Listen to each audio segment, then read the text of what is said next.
So birth is the cause of death, and having been born, we are all in the process of dying. Our lives don't last forever, and the lives of the people we care about also don't last forever.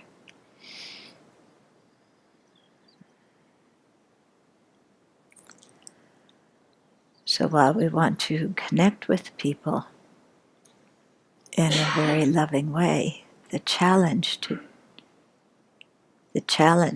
do that is to connect, but without attachment, without clinging, without grasping.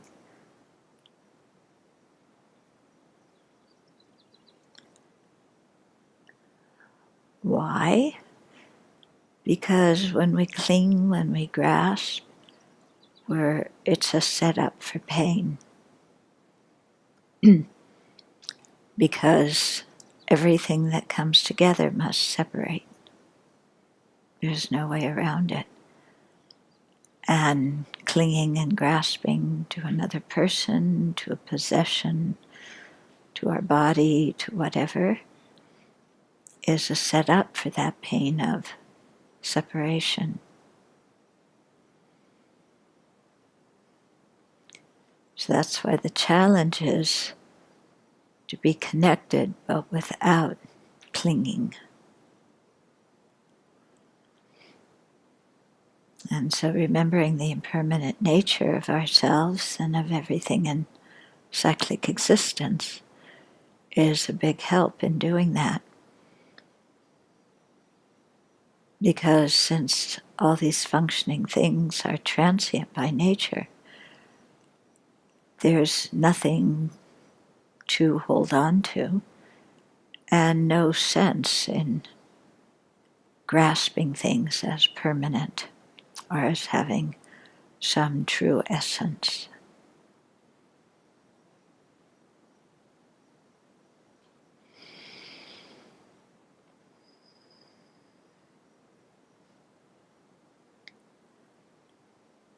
So the more we can understand the impermanence, the lack of essence of samsaric phenomena, the more we'll be liberated from being bound to them by means of our craving and attachment.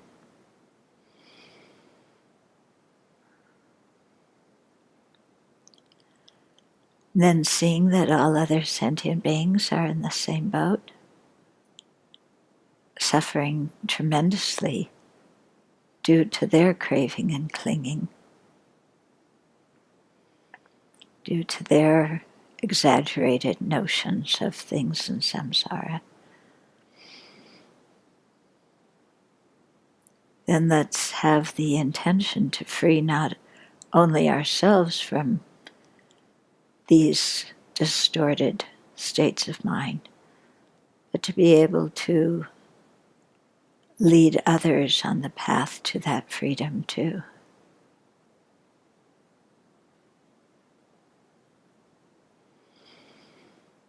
And so with compassion, we generate that intention to become a fully awakened Buddha who is capable of doing that.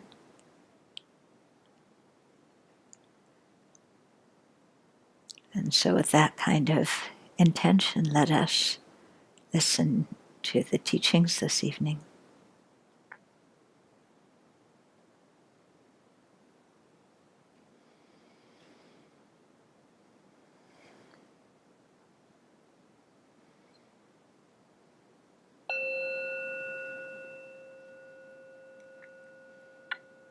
So when we first come to Buddha's teachings, we hear about the disadvantages of attachment and craving and clinging. Some of us react with, this is craziness. You know, how can they say that that produces problems. How can they say that attachment isn't the source of happiness? Because I feel good when I'm attached to somebody, when I'm attached to something. I feel good. My needs are met. I'm satisfied. These Buddhists are just so pessimistic. Huh? So some people react like that, and some people react with a sense of relief, like, oh, finally somebody's able to talk about what I'm thinking about in an honest, direct way. Yeah? So people can respond in two very, very different ways. Yeah. And so the mind that doesn't like to hear about the disadvantages of attachment is quite resistant to the Dharma. We feel like our happiness is being taken away. Yeah? Like, oh, they're saying attachment's bad, but if I can't be attached, I'm never going to be happy. Actually, nobody's saying attachment is bad. Attachment is what it is. It's up for us to look at our own experience and see from our own experience if clinging attachment causes happiness in the long run or if it causes pain.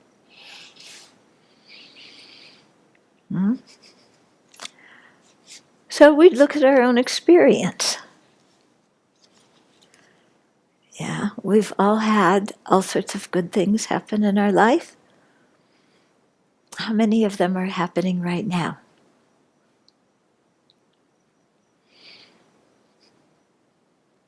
Yeah? If they were happening right now, why are you here? If attachment really brought us happiness, we would all be with the things we're attached to right now. There's no reason to be here if happiness lies with someone or something else. Yeah. So that's just a little bit from our own experience, isn't it? And then we look and we see how we chase after so many things. We chase this, we chase that. We want a good reputation, we want a certain living standard, we want, a good sex life, we want popularity, we want praise, we want money, we want to beat out the other guy, especially if it's our brother or sister that we've been competing with since we were kids. So we want all that stuff, but, does getting it really bring us satisfaction and happiness? Okay? So the thing is to really look in our own experience. Lama Yeshe used to say our laboratory is right inside here. You don't need to believe anything the Buddha said. We just look at our own experience and see if what the Buddha said accurately describes our experience or not. Yeah. So have any of the wonderful things you've ever had lasted forever? Like I said, if they had, we'd be with them right now. We wouldn't be here. Yeah. All the wonderful things that you've had, have they been problem-free? Or do you wind up having problems? Yeah? Does the thing that you thought was going to make you happy sometimes turn around and cause you misery?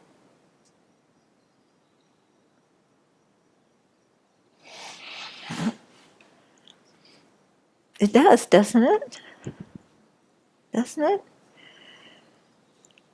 Okay, so our point here is to really look and see that attachment is very deceptive, and it makes it look like happiness is in that situation or object or circumstance or person.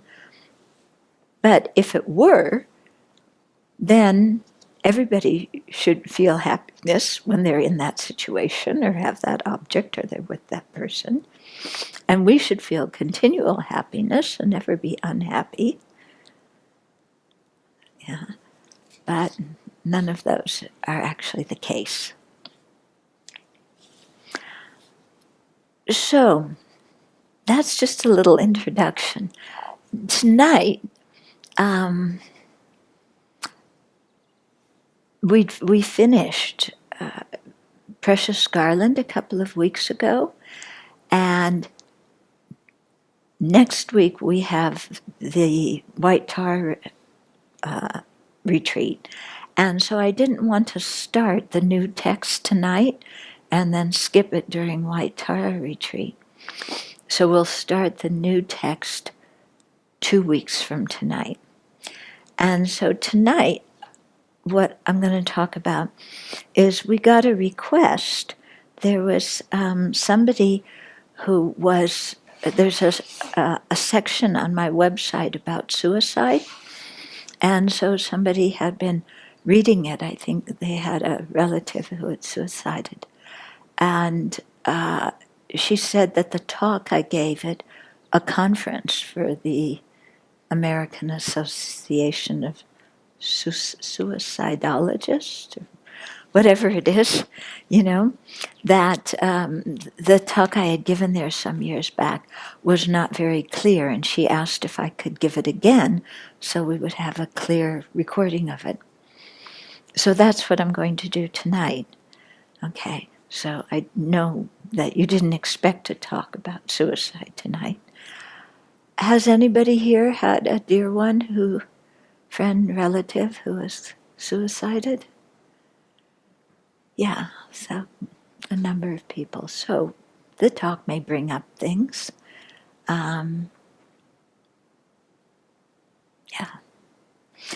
So actually I had 3 pieces. One was the actual talk that I gave at the conference, and one was a meditation that I led there, and then the other was a short little article that I wrote about my experience at the conference. So I thought I would start with the latter, telling you a little bit about my experience, and then that might set the stage for hearing the actual talk that I gave. Okay, so it was a conference of the I have it here somewhere. It was the Suicide Prevention Action Network and the American Association for Suicidology. Okay, and so I had never thought much about suicide and suicide survivors. Suicide survivors doesn't mean the people who tried to kill themselves and didn't succeed. It means the people who are the survivors of people who did kill themselves.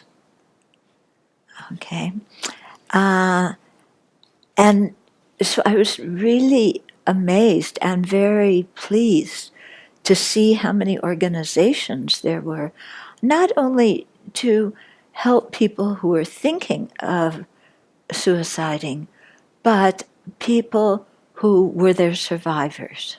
Yeah, because the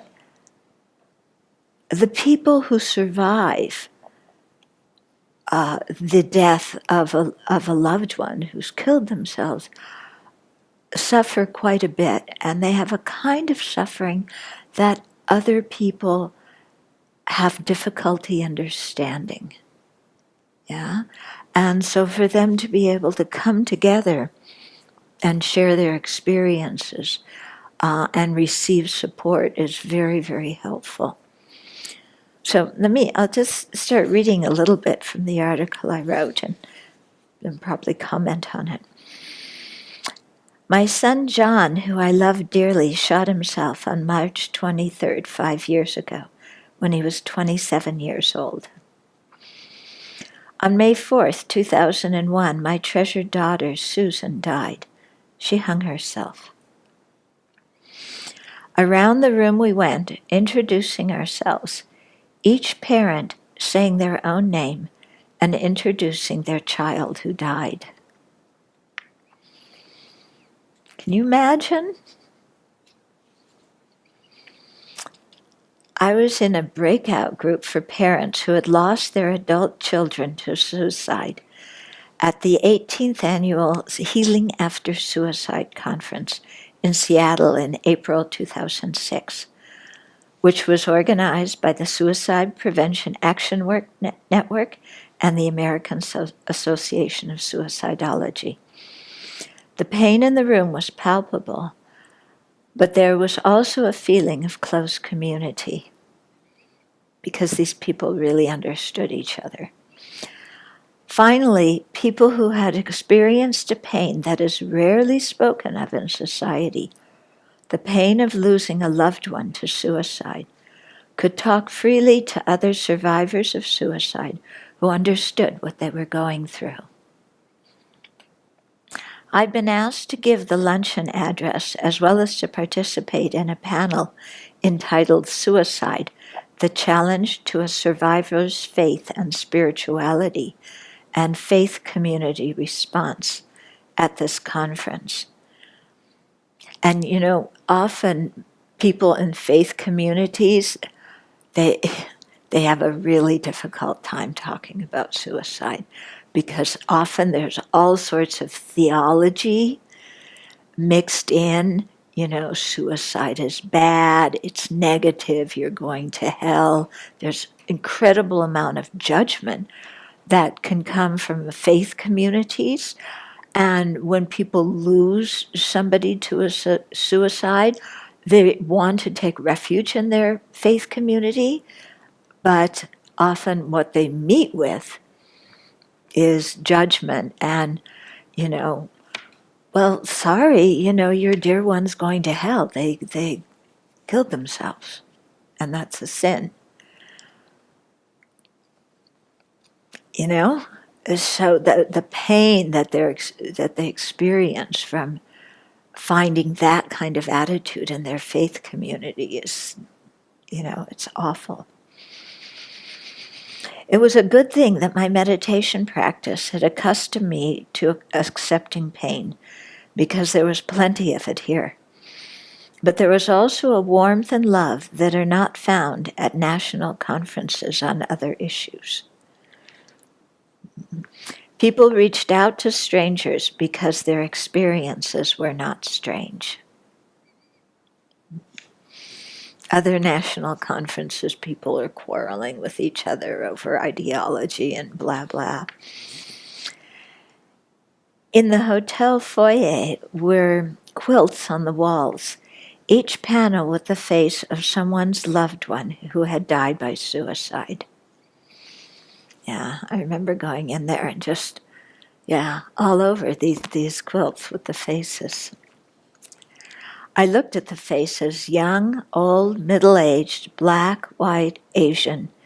Each of these people has a story, and each left a story of love and of grief behind as their loved ones struggled to understand and accept. Because what's often difficult for the survivor of suicides is they want to know why. Why did they kill themselves? But actually, knowing why doesn't help you. Yeah, it doesn't help much with the grief. Although that's the question we all want to ask. Why did they do it? And to put it bluntly, I think, and I say this without judgment, I think it's just true. I think suicide is the ultimate action of self-centeredness. Yeah, because when people suicide, they feel so estranged and cut off from everybody else. And they're just focused on their own pain.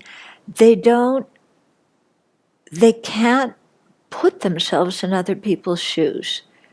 Their ability to empathize at that time is not very much because they're so focused on their own pain and wanting to be free from it that they don't realize that other people love them and care about them, and they don't realize the suffering that their loved ones will go through. So I know it sounds callous to say that suicide is kind of the ultimate in self-centeredness, but I'm not saying it as a callous remark. I'm saying it because I think that's how blind ignorance can make us sometimes. Yeah, that we can't see the love, we can't see how our actions affect others. Yeah.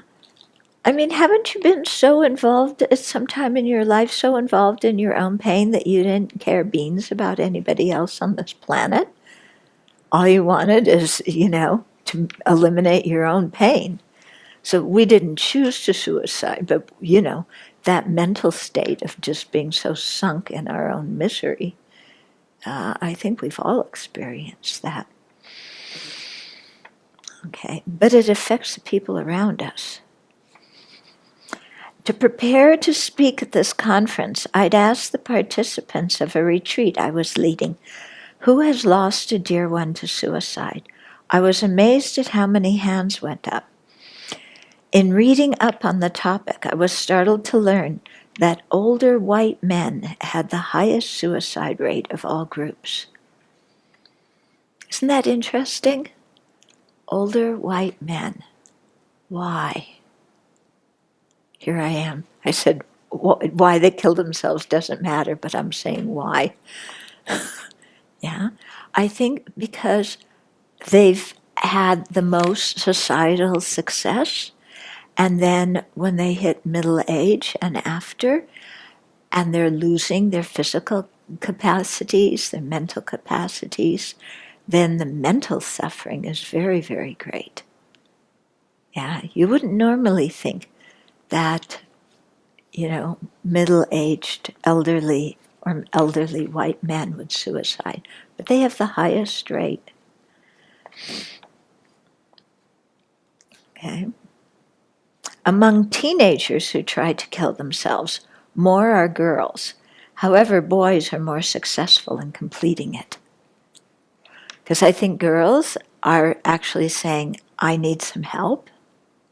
They're not really wanting to kill themselves. They're making a dramatic statement to draw the attention so they'll get the help that they need. But the boys, I don't know. Maybe more serious, maybe more daredevil. I'm not sure. Yeah, some of you have been teenage boys at one point. Why do you think that happened? Oh, the method, like the boys would use guns and the girls would use pills. Drugs, yeah. Yeah. So that seems to me would be the most logical. Yeah, that's true. That's true. Yeah, I'm asking the men. Yeah. The women are raising their hands. I want to hear the men. Because you've been teenage boys. I haven't been. At least not this life. I agree with Venerable that I think it's that men, especially teenage boys, we may be more exposed to violence, and it's maybe not as it is kind of like you said, sort of daredevil like, and we're maybe more prone to that, using violent means. That's the idea that I've heard, because I've heard of that as well. It seems that on the women's side, the girls have a tendency to be cutters. So I guess they don't use more effective ways to actually complete the suicide, but they have a tendency to cut. They do cut. Yeah, they're cutters. Yeah. Yeah, but so that just cut, but they don't actually complete the suicide. Yeah. So they hurt themselves, basically. Okay, I want to go on here. Certainly, we need more discussion in the media and public forums about how to prevent suicide and how to diagnose and treat depression.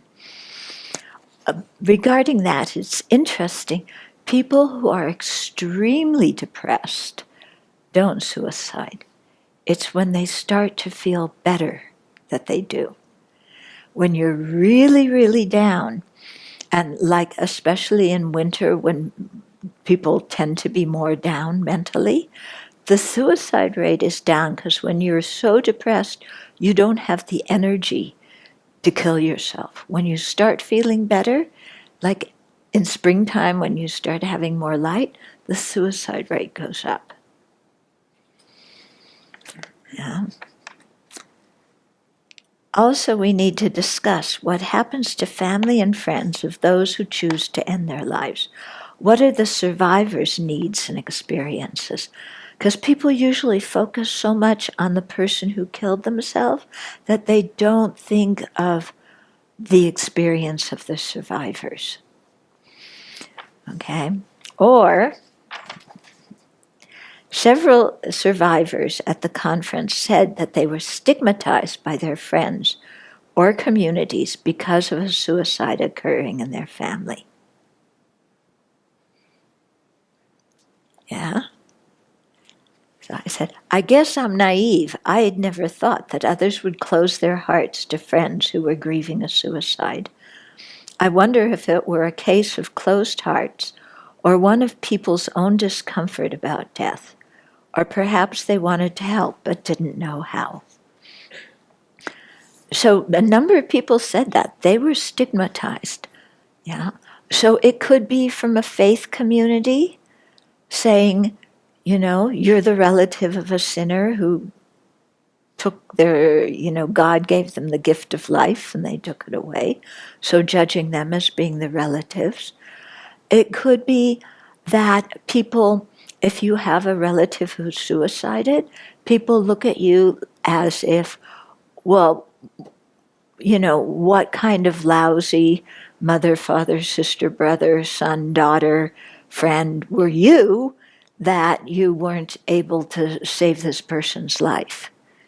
This person must have felt very neglected, very unloved. So, you're a loved one from them. So didn't you notice this? Or didn't you love them more? Or why weren't you able to save them?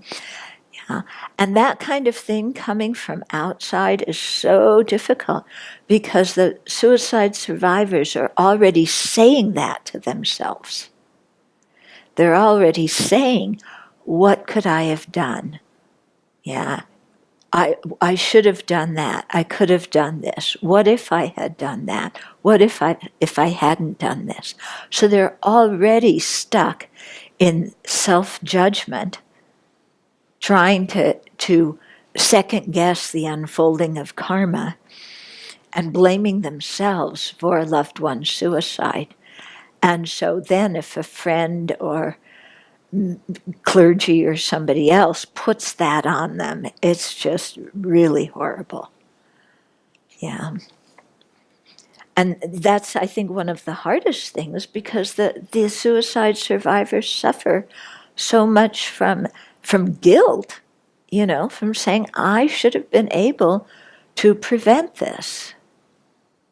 Yeah. As if we could control other people's actions, as if we could know what everybody was thinking. Yeah. So I think some of the stigmatism comes in that way, and some of it is people not wanting to think about death or suicide. So if this happens in cases of ordinary grief, or what's ordinary about grief? But a loved one dies after a long illness, and some people don't know what to say to the friends and relatives who are grieving. They feel so uncomfortable that often they withdraw. Yeah. Or as a friend told me, they make you a casserole and leave it on your front porch. And when you're supposed to stop grieving, is when the casseroles stop appearing. But people want to show some support, but they don't want to really talk to you because they don't know what to say.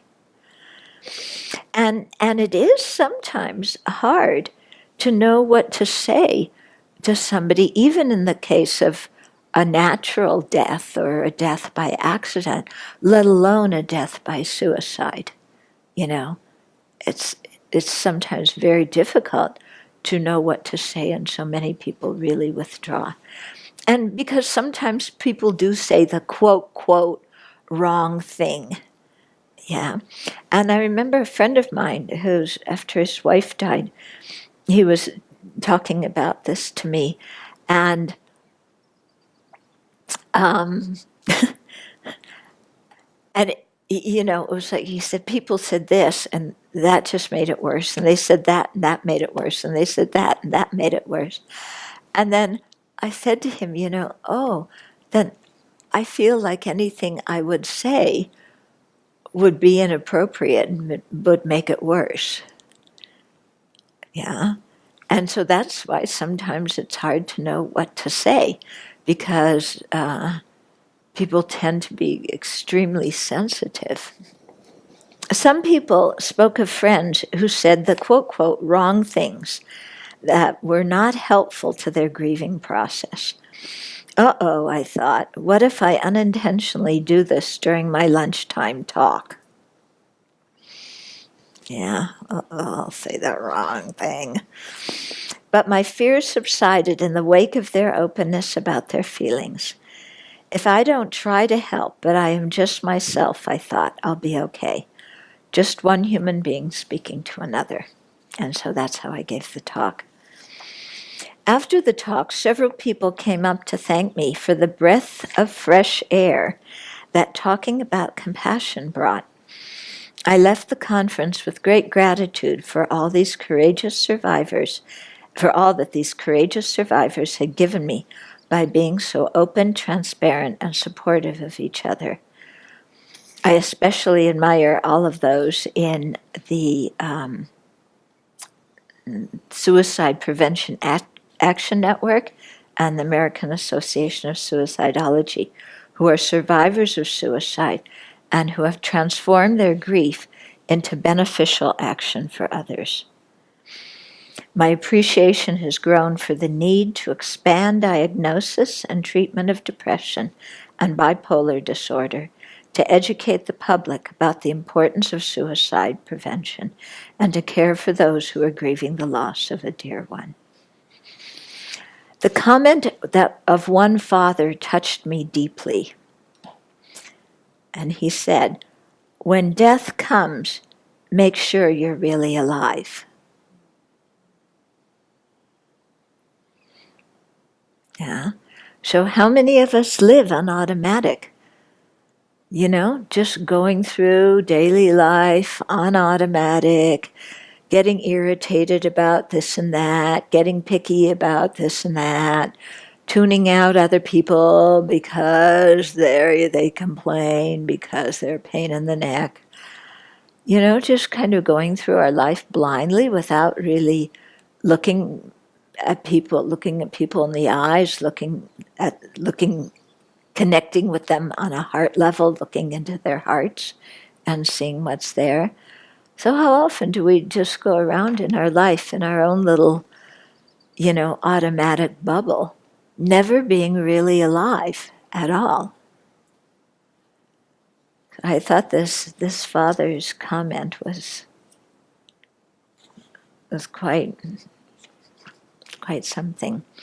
May we not drown in our complacency or live on automatic.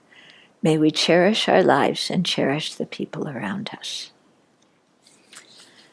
Okay, so that was a little bit about my experience at the conference.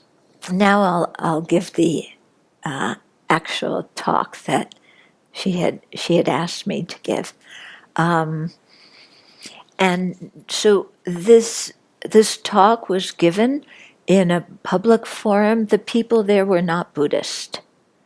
Yeah. So I did not talk about rebirth or karma or anything like that. I just talked, in a way that I thought might be helpful to them. Okay, so it starts out with the usual things you say at beginning of speeches. You know that? But I did mean it. After being there and meeting these people, I did mean what I said. It is my honor and privilege to be able to share some reflections with such an esteemed audience, a group of people who genuinely and sincerely care about other living beings. And that's what I had felt from the people there. That care and affection for others, that feeling of being connected, is an important element in living a meaningful life.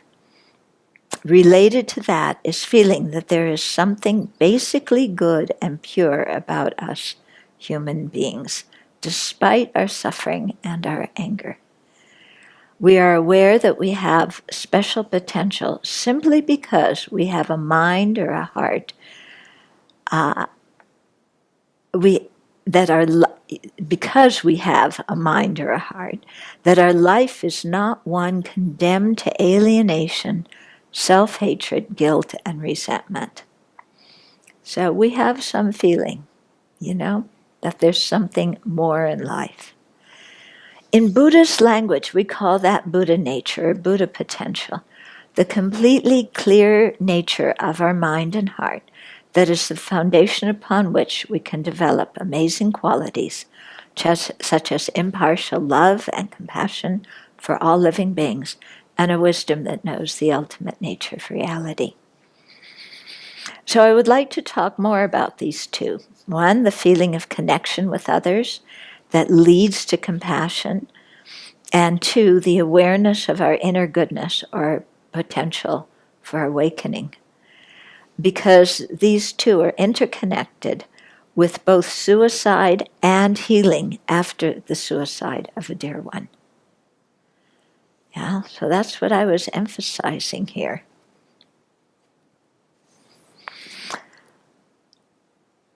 First, let's investigate how they are related to suicide itself. Suicide often stems from depression.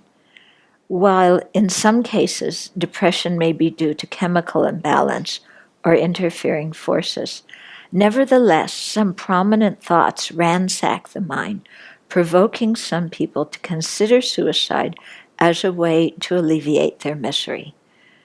So when we're depressed, if we look in our minds and look very clearly at the thoughts that are going on, we might learn a lot. Okay? These are thoughts such as, my life is useless. There is no hope for happiness in my life. I'm not worthwhile enough to live. Okay? So I think we've probably all had these kind of thoughts to one extent or another. This kind of completely hot thoughts of total disconnect, total meaninglessness.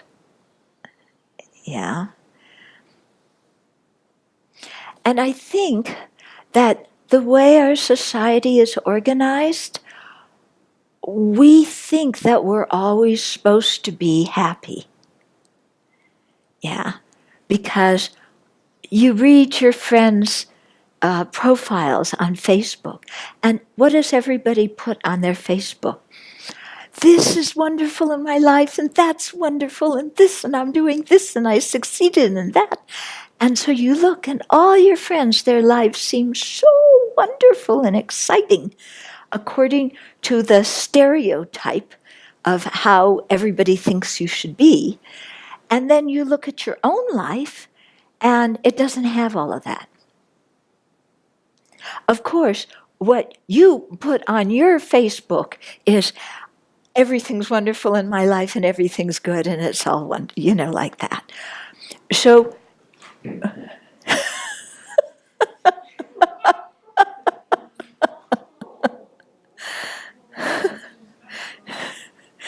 She rolled over and fell off. She's okay, Karuna. Go back to sleep, Karuna. Oh. So, so the whole thing of social media is so false, because when you look at other people's image on social media, everything seems so wonderful in their lives, but you're not able to see what's really going on in their life. You're only seeing the picture that they paint, the fake news that is their Facebook profile. Okay? But with our life, we see the whole thing of our life, don't we? We know what it's like to be inside of our own skin. So we compare, all of our confusion and conflicting emotions with this ideal image that our friends are projecting. And then we feel like, it's just hopeless, I'm supposed to be happy. I want to be like all these people, and I'm not. Yeah. So I think that's quite damaging in our society, just this idea that we're always supposed to be happy. Yeah. We aren't always happy. Yeah. And this idea that we have to present an image so that we get a lot of likes on Facebook.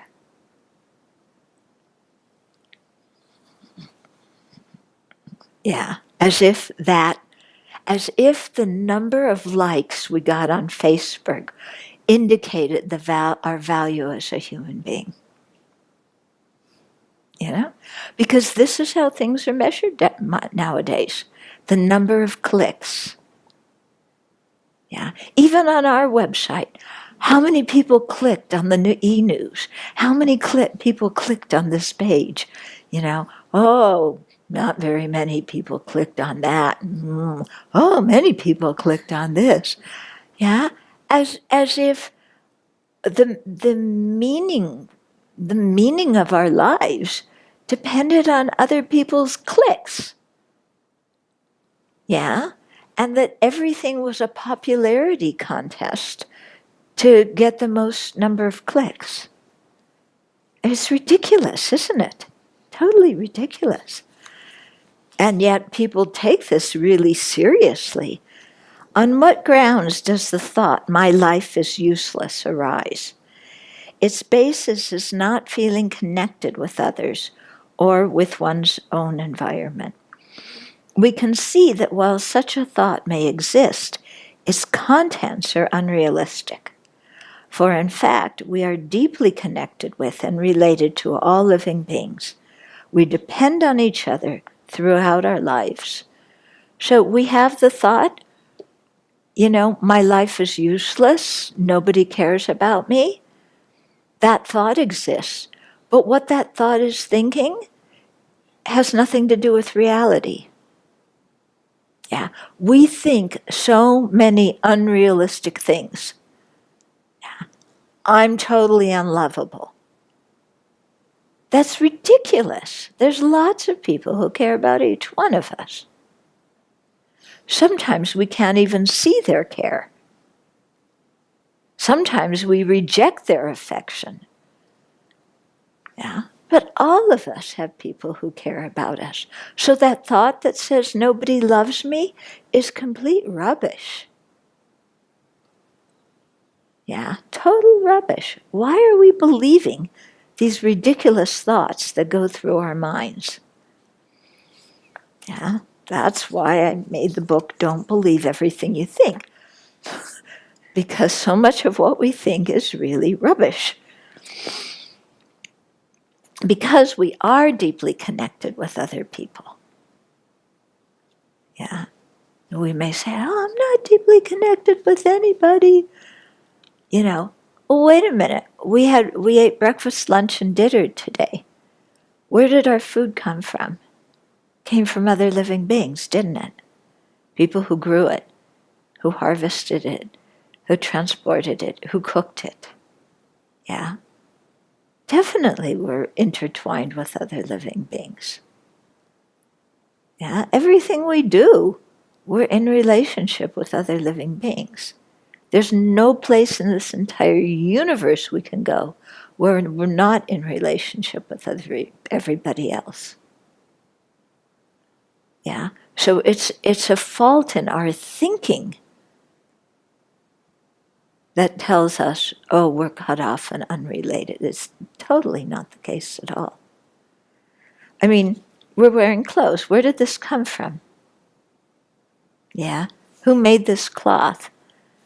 Who was the tailor in McLeod-Ganj in the spring of 1977 who made this? Yeah. And yet I've had it for 40 years and I use it and I can't even remember the name of the person who made it. And yet, due to that person's kindness, I have this. Okay, we're completely intertwined. How can we oppose this unrealistic view? The Buddha laid out a series of meditations designed to develop love and compassion. Just telling ourselves to feel loving, loved, or connected doesn't work. We have to actively train our mind and heart to look at life from a different perspective.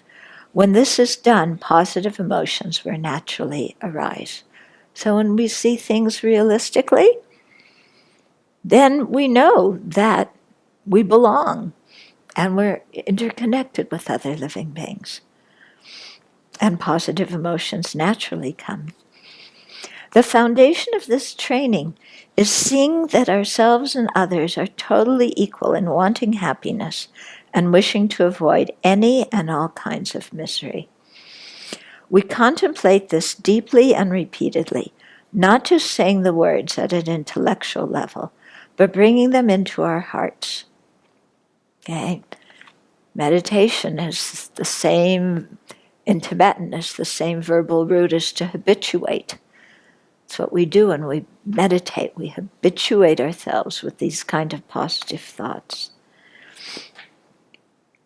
In this way, we train our mind and heart so that every time we see any living being, no matter who they are, whether we like them or not, our spontaneous awareness is, this living being is exactly like me.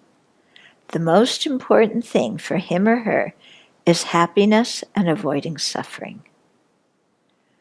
Recognizing this, I understand something very important, very intimate about others. We are indeed interconnected. So we can do this with people we know and with strangers and with people we don't like. You know, if we look into people's hearts, we can feel connected to them. Even animals and insects have happiness and the eradication of misery as the most important purposes of their lives. When we continually train our mind to see everyone in this way, we no longer feel alienated. Instead, we feel and know that we are enmeshed in this interconnected body of living beings. We belong, we understand others, and they can understand us. Our actions affect them. We are not isolated, walled-in units, but part of the whole of living beings throughout this universe. Our problems are not unique and hopeless. We can reach out to help other living beings and to contribute to their happiness, even in small ways that become deeply meaningful. We allow ourselves to receive others' affection and aid. Our life has purpose. Not only does our life have meaning, but we deserve to live. We are a worthy living being. Why? Because our basic nature is something good, something pure. Sure, we all have some sort of disturbing emotions, but these disturbing emotions are not us. They are not who we are. They are simply mental events, things that arise and pass through and leave our minds. Okay? We are not just thoughts and feelings. They are not us. So thoughts and feelings, we are not them, they are not us. They're just thoughts and feelings. That's all. And especially our thoughts, some of them are completely ridiculous. And there's no sense to grasp onto them, either believing them or hating them. Just to realize this thought is ridiculous. Goodbye. Without, oh, this is the reality of who I am, or, oh, I want to get that thought away from me. Yeah, because either way we're hooked, aren't we? When we sit in meditation and are mindful of our thoughts and feelings, this becomes quite evident. Yeah, underneath them is the basic clear and knowing nature of our mind and heart, which is free of all thoughts and emotions. On a deeper level, our nature is like the pure and clear open sky. Clouds may pass through it, but the sky and the clouds are not the same nature. Even when the clouds are present, the pure and open sky still exists. It can never be destroyed. So the clouds exist in the sky. They are not the sky. Yeah? The disturbing emotions exist in our mind. They are not the clear and knowing nature of our mind.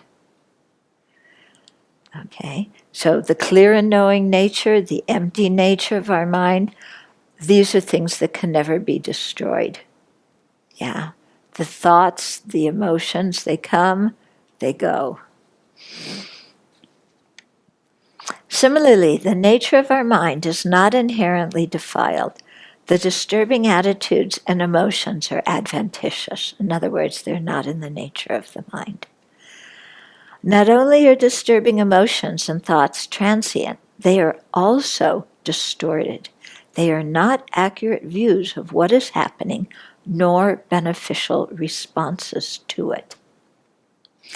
Instead of believing everything we think and feel, we investigate our thoughts and feelings to discern if they are accurate and beneficial. Should we discover they aren't, we apply antidotes by training our mind to view situations in a different way, one that is more realistic and beneficial.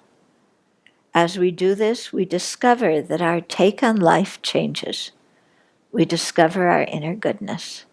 We are worthwhile and have been all along, only now we see it. How do these points, connection, compassion, and potential for awakening, relate to those healing from suicide? First, compassion for ourselves and for the one who completed suicide is called for. It's easy to feel guilty and blame ourselves for another's suicide. It's easy to be angry at them for making us suffer. Yeah, sometimes the survivors are angry at their loved ones for killing themselves. It's easy to sink into our grief at losing a loved one and become immersed in self-pity. But these emotions are like the clouds in the sky of the spacious purity of our heart and mind. They are not us, we are not them. They arise and pass through our minds. There is no benefit to grasping onto disturbing emotions and imbuing them with a reality that they don't actually have. Yeah? And so that's what often happens when we have anger, clinging attachment, jealousy, pride, whatever. We're imbuing our view of something with a reality that is not there at all. Yeah? We go, oh, this person's trying to hurt me. No, they aren't. They're just trying to be happy and avoid their own suffering. Okay? But we project things and then we suffer because of it. In addition, all these feelings, guilt, anger, resentment, self-pity, are functions of our self-preoccupied attitude.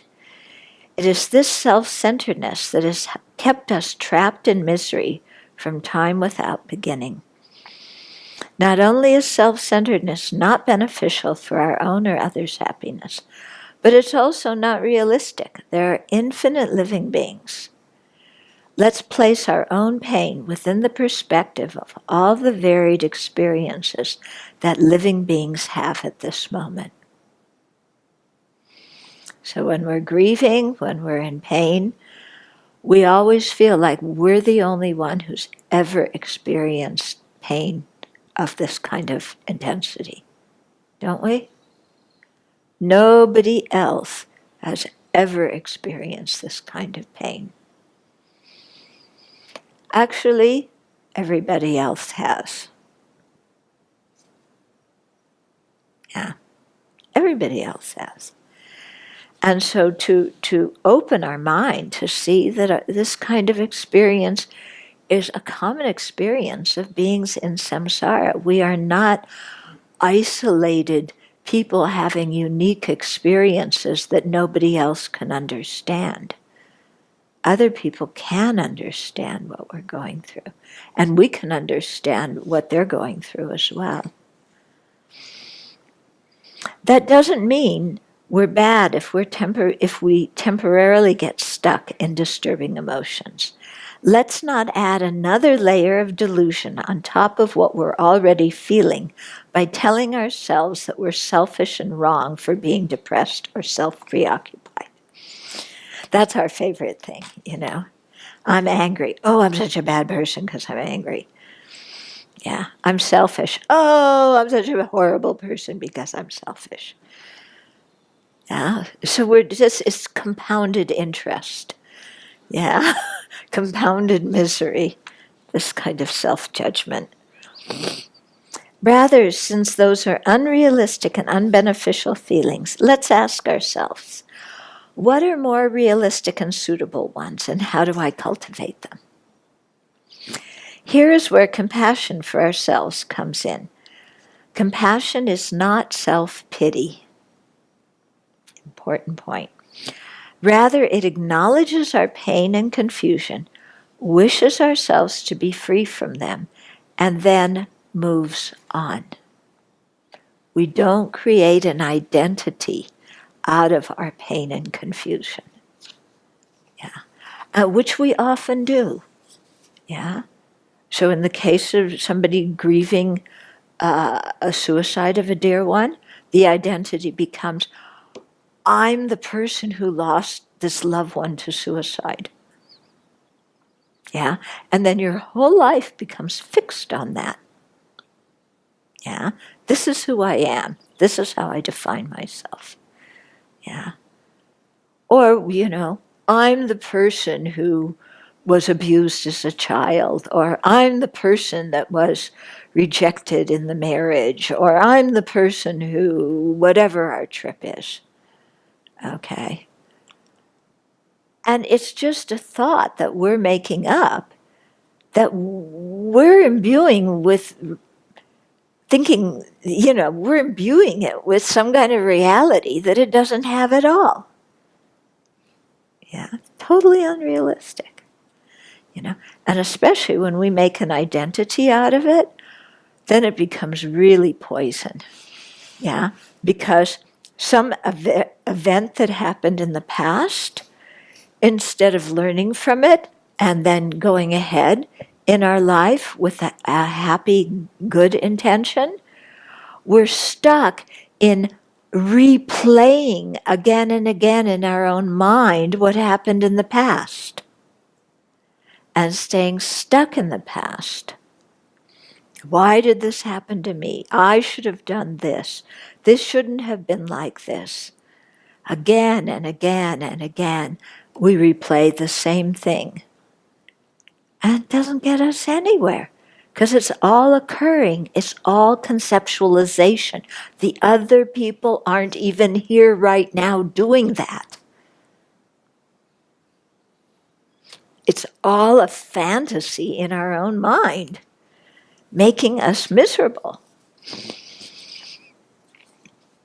Okay, so we have compassion for ourselves for being stuck in this, but compassion doesn't mean we indulge in all of these wrong conceptions and disturbing emotions. So what does our mind move on to? What do we consciously cultivate? A heart that cares about others. The feeling of connection and compassion we had for our dear ones who completed suicide is for one living being. There are infinite living beings throughout the universe. What would happen if we were able to take down the walls of obsessive clinging to one person and open our hearts to loving all beings simply because they exist? We can share the love we had for one person with many others, increasing our capacity to give and receive love while we do so. Several years ago, I was asked to preside over a memorial service for a man in his 30s who had died of cancer. When his wife spoke at the service, she was radiant. These people had been childhood sweethearts, from high school, I think. Yeah. And here she was in her 30s, and her husband's gone. She has 3 kids, but she's radiant. And she said, "John, I'm going to take all that love that you gave me and all the love we shared together into my heart. And then, because it's not something that can ever diminish, I'm going to spread it out from my heart to everyone I encounter." She said this at her husband's memorial service. Yeah? She wasn't sitting there with a package of tissues crying. It was unbelievable. I was tremendously moved by what she said, and I'm sure her husband would have been as well. Grief after the death of a loved one is not about missing them in the present, as much as realizing that our image of the future, a future which had included them, needs to be changed. In other words, we're not mourning the past, we're mourning the future. The future never was it? So we're mourning something that never existed. Yeah? We're not mourning the past, because the past we experienced, it's over and done with. The present is finishing every moment. What we're mourning is our idea of a future that no longer will, the future that will no longer correspond to our idea of what it will be. Because our idea of the future included that person, but now that person is not going to be part of our future. So we're mourning something that never existed in the present. Interesting, isn't it? Yeah? It was only our conception. So why cling onto something that was never there? Instead, let's rejoice that we knew this person for as long as we did. How wonderful that we were able to share and to learn from each other for as long as we did. Everything is transient, and we were so fortunate to have that person in our lives, to love them and to be loved by them for as long as we did.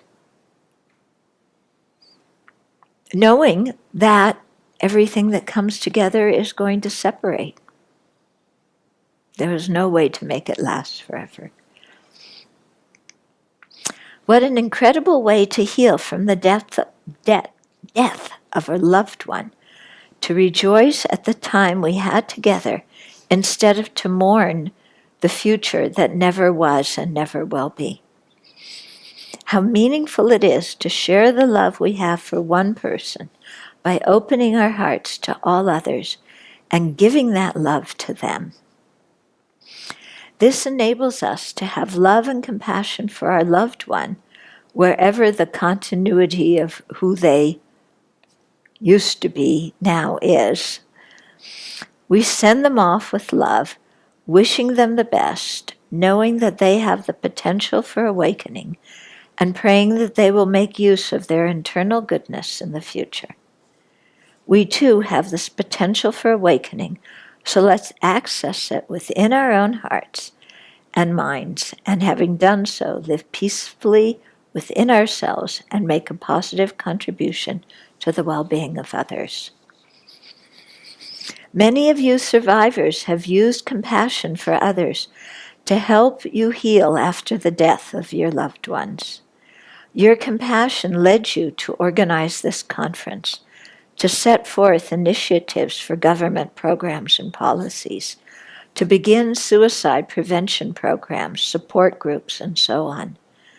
I commend your compassionate efforts to help others and know that you and they will experience the beneficial results of that. Many of you are still fresh in your grief. You are not ready to do this yet. But trust in yourself that you will reach the point where you can transform your experience into something that activates you to help others. Many of you may be curious about the role of meditation in developing these perspectives. There are many forms of meditation. One type that is useful is called mindfulness meditation. Here we may focus on our breath, physical sensations, feelings, mind, or thoughts, and simply observe them, letting them arise and pass without clinging onto them. By doing this, we come to see them as simply mental events, nothing permanent to get attached to or hold on to. Our mind relaxes. Yeah, so especially in grieving, you can see the grief arise and you can watch it pass away. You can see the thought that caused the grief, and then even if you wanted to make that thought stay in your mind forever, you can't do it.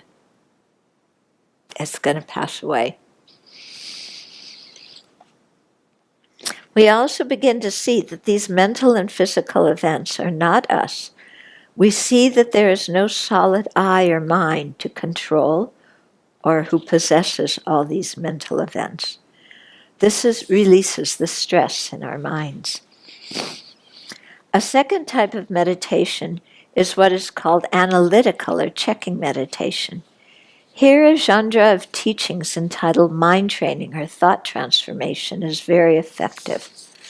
The thought transformation teachings instruct us how to actively develop a feeling of connection equally for all living beings. They show the method to cultivate love, compassion, joy, and equanimity. They teach us how to transform adverse circumstances into the path to awakening. That's a very useful skill.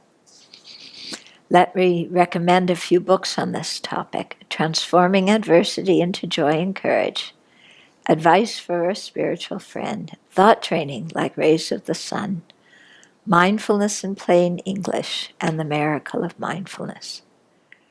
You may also want to attend talks given by qualified Buddhist teachers. These are some perspectives. Thank you for allowing me to share them with you. I hope they will be useful to you as they have been for me. And that was my talk to the survivors of suicide. Okay, so we have a little bit of time for sharing, for Q&A or comments. Venerable children, how many people were there at that conference? Ooh, lots. Hundreds and hundreds. I mean, maybe, I don't know.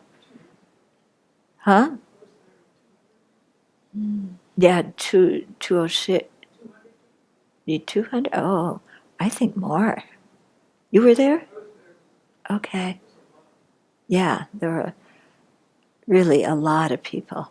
and many different breakout groups, and the whole foyer was filled with displays and people talking to each other and all.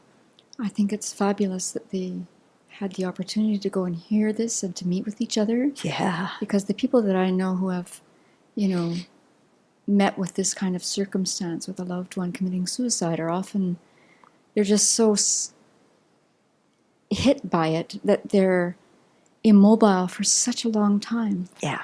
And they don't have any resources. And so they're just absolutely stuck, as you mentioned, with no handholds anywhere. So I think it's very beautiful that you said what you said and that you're redoing this too, because it will go much further now too. Yeah. Well, it was beautiful that these people, like I said, out of their grief, they created a forum to welcome in other people who are grieving in the same way. I think that the people who were there really benefited a lot. I remember a lot of people spoke to me that they enjoyed this talk a lot and it was helpful for them. Mm-hmm. The thing I wanted to add is that, every year I do the training for the prison and I listen to a module on suicide and I think that I'm wondering about the statistics. I have a feeling that they weren't maybe looked at, but I think that inmates have the highest, as a group, have the highest incidence of suicide probably, and they probably weren't. I would guess they weren't looked at in that. Huh. And the reason I bring this up also is because that's something that people on the outside can help with, in the sense of being involved in prison programs that give people meaning. And also the other thing that I remember from that module, because it's the same module I watch every year, is in mental illness, the highest percentage was in people with schizophrenia. A really high percentage of people with schizophrenia suicide. I think it was like 15% or 20%. It was quite high. Higher than the other mental illnesses. Yeah. But how our society neglects people with mental illness, neglects prisoners. Yeah. In prisons, very often, they have people on suicide watch because they think that they might suicide and they don't want them to. And especially, they do this in capital cases. They want the state, they want to keep the person alive so that the state can kill them.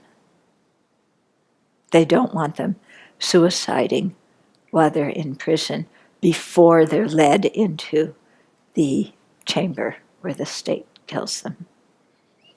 Yeah, I just got done about a week and a half ago going through that, watching the training on suicide for the prison outreach. And it said that prisoners have 5 times the rate of the general society. Wow.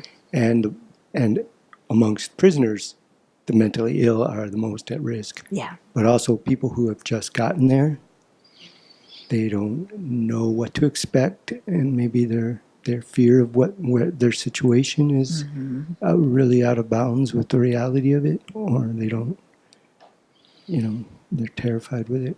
Yeah. I was thinking that people that are survivors of suicide, sometimes there could be a big feeling of abandonment. I had a friend whose husband died of cancer, and even though he didn't want to leave, she felt an abandonment. Yeah. And if somebody, especially somebody that's close to you, kills themselves, there's a feeling of abandonment. If sometimes people that are, they kill themselves and leave a spouse and family, and the people can feel really like they just, like there was a rejection or a judgment of their whole lifestyle of what, they're trying to carry on with what they see someone else is having said was useless and hopeless. And that's why I mentioned that some people, after a loved one's suicide, are angry at that person. You killed yourself and left me with this situation in life. How am I supposed to manage? If someone's showing some signs and saying some things that make you think they're considering those thoughts, what's the best thing to do?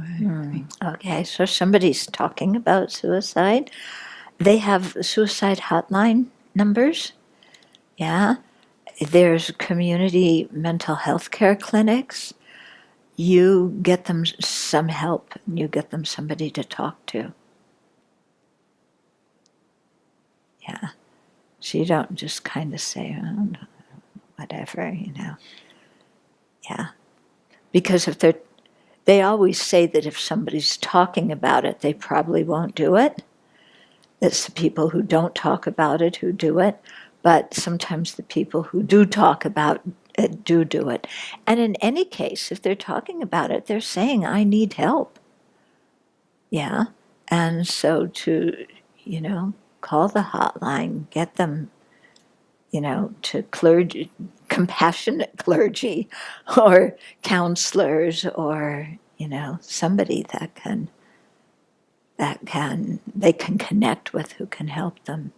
In my experiences, and I've had quite a bit of experience with suicides with my past employment, and I get to talk to the loved ones,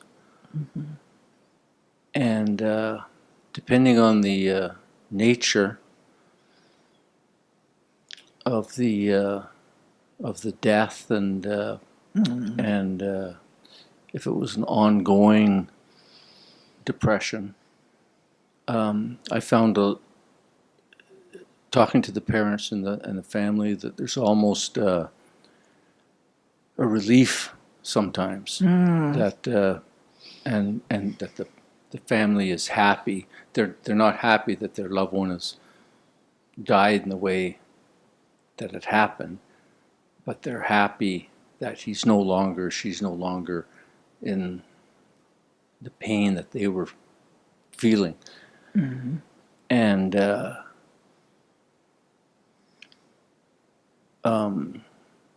just found that to be quite interesting, that sometimes it's quite a big relief, and they can go on after and rebuild quicker, whereas other people, it just dreads them for the rest of their life. And This can be also even in the case of death by a chronic disease. The length of somebody's suffering really is difficult for the loved ones, and so often there is a sense of relief. But it's often combined with a sense of guilt, like, why am I feeling relieved at the death of somebody who I love, who I don't really want to die? So there's often like so many jumbled emotions in there that you can understand why they would be there and why they would be jumbled up. Yeah. Just wanted to tag on to the idea about how to help people. One of the places that I used to work, we got training in suicide and things to look for. That there's these specific things that people tend to do if they're serious, like they have a plan, all these kind of things. So I think it would be useful for all of us to get that kind of training, just so we know what to look for. So then when it's in front of us, we have a better idea of what to do. Yeah. Very good.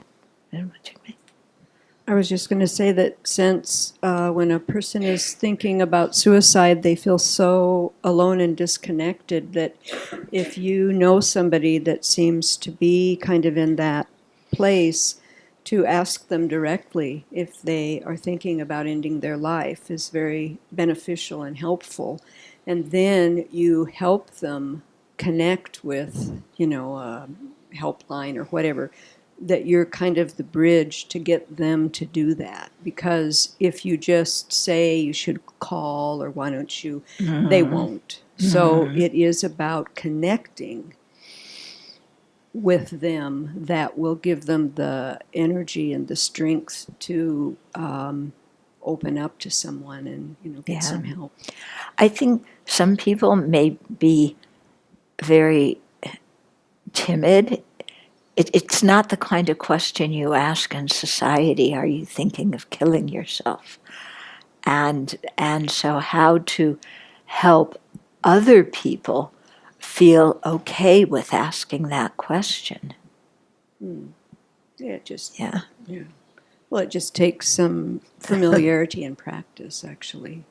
It feels weird at first, but when you start doing it, and if you think Yeah. about the benefit of doing that, that Yeah. overcomes the uncomfortableness of Yeah. saying something that isn't so familiar. Yeah.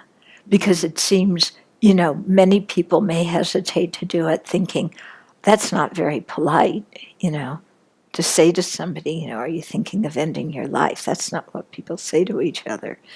And so how to help those, you know, like you said, I mean, clearly you're in mental health profession, that you get used to saying that and it feels okay to you to say. But for many people, I mean, would you feel comfortable saying that to somebody you care about?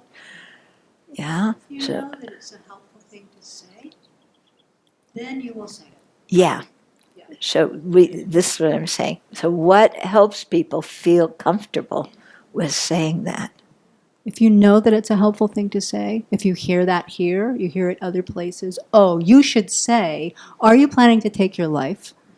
I mean, when we know that being that direct is actually helps to change the situation for people, then whatever our social conventions are, is we can see that that's just self-centered garbage if we're afraid to do it. We need to be direct and ask out of compassion. Without every person that I talked to that tried to suicide and didn't complete, all of them without, everyone said, if somebody would have just asked me, that would have been so helpful. That would have been so helpful. Yeah. And then, of course, the other piece to it is the people that are the survivors of family members or friends that suicide, and they didn't ask the question, how terrible they feel. But also how many people did ask the question and then were brushed aside. But it is a difficult thing. I mean, in certain families, for one person to say that to another would like cause a huge blow up. I agree with you that for me that would have felt very uncomfortable to do, but I've listened to that training for I think 5 years, and it's the same video, and they say this directly. They say you should ask the person directly, are you planning on killing yourself? And they emphasize that this won't cause a problem. This helps people. And so for me, getting that message out educationally, that was helpful for me, because I would not probably have ever thought to do that. And I have been around people who are suicidal, and I've interacted with them and stayed with them, but I don't think I asked them that question. But now I would. I would know more what to do. I feel more educated, and that would help me even with difficult situations. So Yeah. that's helpful. There's a couple of comments online. Someone said that my mother listened to this over the phone after I called, and she put the phone up to the speaker. My stepdad committed suicide in 2015, and she got a lot out of listening. So thank you very much. Oh, wow. And then someone who's a psych nurse was commenting and just affirming very much the idea of just asking about it, because you can't. By asking, you're not going to fuel the process. It actually opens up the door to clear communication. Yeah. At one point in my life, I had a very close partner who left me, and I felt very depressed. And I felt I had thoughts of suicide, and I really thought about how she would have felt if I had done that. And that really was a prevention for me, because I did care about someone else's feelings. And it would have been like stabbing her in a way. And I knew also that I would get through it, because I know that this will pass. And I had a friend a couple years later who shot himself while he was in an argument with his partner. And they were having an argument, and I believe that they were probably saying things that were hurtful to each other. And I wasn't there, but I got the impression that he well, he was very inebriated, but that he might have done that partially to hurt her. And I think about the power of just developing compassion and how it affects our minds. Yeah. It was very hard for his partner. Yeah. She was very young and just... Yeah. People kill themselves for all sorts of reasons. And like you said, in that case, it could have been, you know, they were so hurt and so angry, they thought, I'll do this to punish the other person.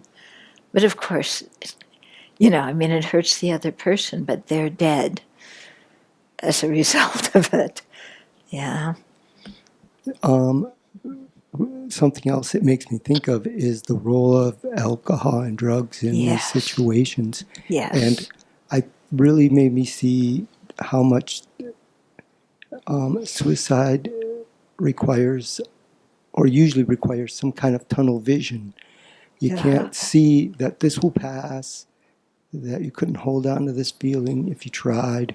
It will go away, and, you know, to be able to look back and see I've had my ups and I've had my downs. And this too will pass. Yeah. Getting very locked in the present emotion. Yeah. The person who said her mother was listening, she's requested a part 2 on the topic targeted for a Buddhist audience with dealing more about karma, rebirth, and attachment.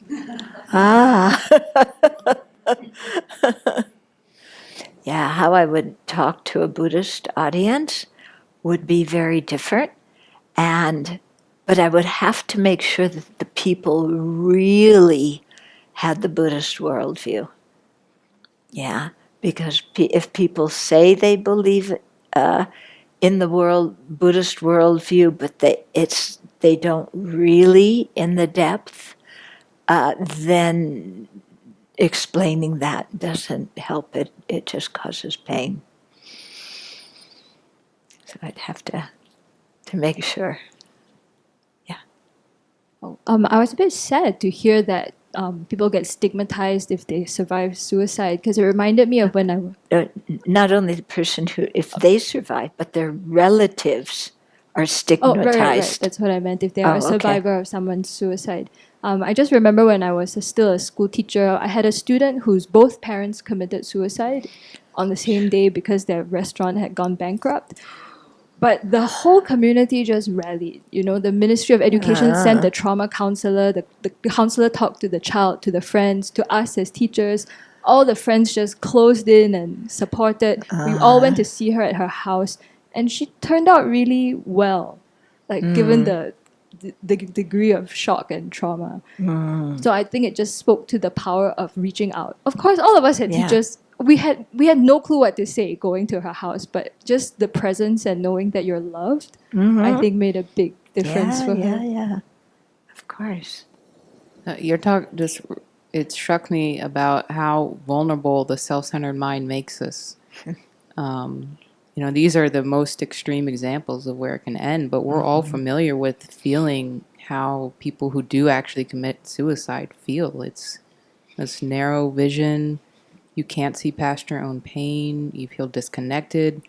I mean, these are very common emotions that everybody has. And the longer we don't stop them or challenge them, the more normal they're going to become, the more habitual. And as time goes on, you know, we might end up in a place where a tragedy could happen. And before we know it, we were about to take our life. So it's just... You know, it sounds fantastic, but it kind of made me see how dangerous the self-centered mind really is, and in indulging it in even really small ways, it can turn into like a snowball. And I mean, we don't know what's going to happen to us. So yeah, it just kind of woke me up in that sense. I did want to know, and I don't know if this is appropriate now, about the Buddhist perspective, because to me, what it seems like is that a lot would boil down to the motivation. So if you have a Tibetan monk who self-immolates, very different than someone who out of self-hatred kills themselves. And I don't know if this is the appropriate time, but is Yeah. that correct? Yeah, there, of course, would be a difference in karma. But His Holiness, especially during that period of time where a lot of Tibetans were self-immolating in Tibetan protest against the communist oppression, His Holiness said that he wanted them to live for Tibet, not to die for Tibet. Yeah. In other words, you have a precious human life, and it's better to make use of this precious human life to do something good rather than to make yourself a martyr. Yeah. And especially somebody who, an ordinary being, they may go into it with this feeling of, I'm dying for my country, or I'm dying for a cause, I'm dying for something bigger than myself. But in the actual death process, what happens in the mind, that kind of thought may completely vanish, and just the clinging and grasping to this life and to this body can arise. Yeah. So, yeah, suicide is not recommended as a political protest. It's understandable why people do that, but it's not something to be encouraged at all. Along with asking the question, are you thinking of taking your life? There's two other questions that are recommended. One is, do you have a plan? And do you have the means? Mm-hmm. And they're not nosy questions. Someone that is feeling disconnected may really respond to somebody showing concern. Mm. Those are also two other recommended questions. Yeah, to add on to the initial one of, are you thinking of taking your life? Do you have a plan? Do you have means? Yeah, it does show you care.